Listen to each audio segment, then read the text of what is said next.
Is Vladimir Putin crazy? The Mad Hatter theme is now becoming conventional wisdom among some of the foreign policy elite and media.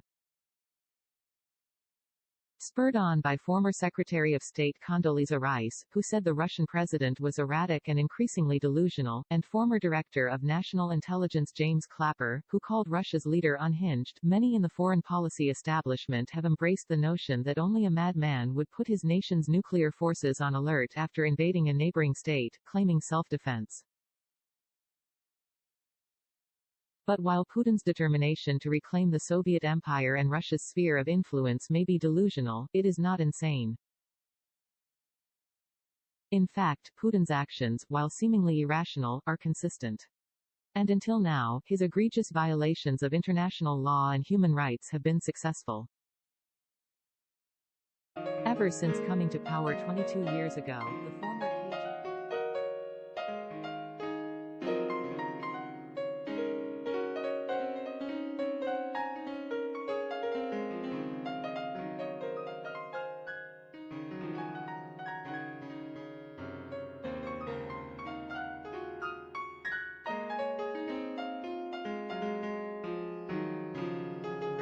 Putin then used the ostensible terror attacks as a pretext to reignite a second war in Chechnya, launching a massive air and land campaign that resulted in thousands of refugees, reduced much of Grozny, the capital, to rubble and killed at least 25,000 civilians.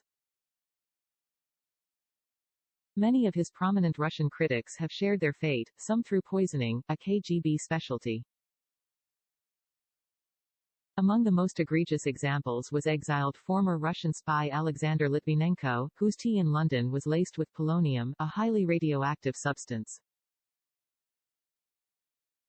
An official British report found that Litvinenko's death in 2006 was probably approved by Putin. After Britain failed to act, Putin is said to have ordered the use of a deadly chemical agent Novichuk on a former Russia spy, Sergei Skripal, also a U.K. resident. The 2018 attack nearly killed Skripal and his daughter. Though Putin denied Russian responsibility, Prime Minister Theresa May said the poisoning in the city of Salisbury was almost certainly approved at senior levels in Moscow. Putin has not hidden his political agenda. At the Munich Security Conference in 2007, he complained bitterly about American dominance of global affairs and Washington's desire to expand NATO to his borders. Russia would no longer tolerate such a unipolar world, he warned. The world did not have long to wait. In 2008, he invaded Georgia with ostensible peacekeepers and sliced off the Georgian provinces of South Ossetia and Abkhazia. To justify his aggression, he used the pretext he would later invoke in Ukraine. He was sending troops to protect Russian speakers in the country who wished to be reunited with the motherland. In 2014, invoking the same pretext, he seized Ukraine's Crimea and ignited a war in Luhansk and Donetsk that has already killed some 14,000 people. In both cases, the US and its Western allies responded meekly. Putin paid little price.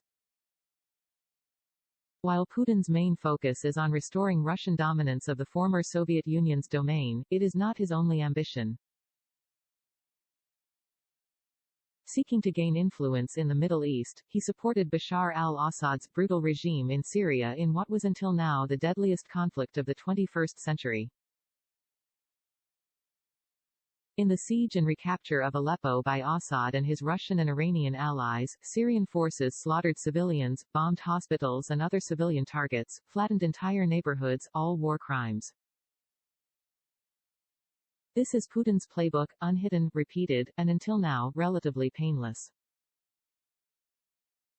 So is it rational for him to have assumed he would pay little price for invading a nation he claimed to be geographically, historically, and culturally linked to his own?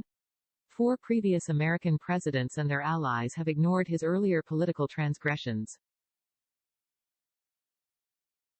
And while President Biden tried to deter an invasion of Ukraine by disclosing American intelligence showing what Putin was planning, he also repeatedly stated that the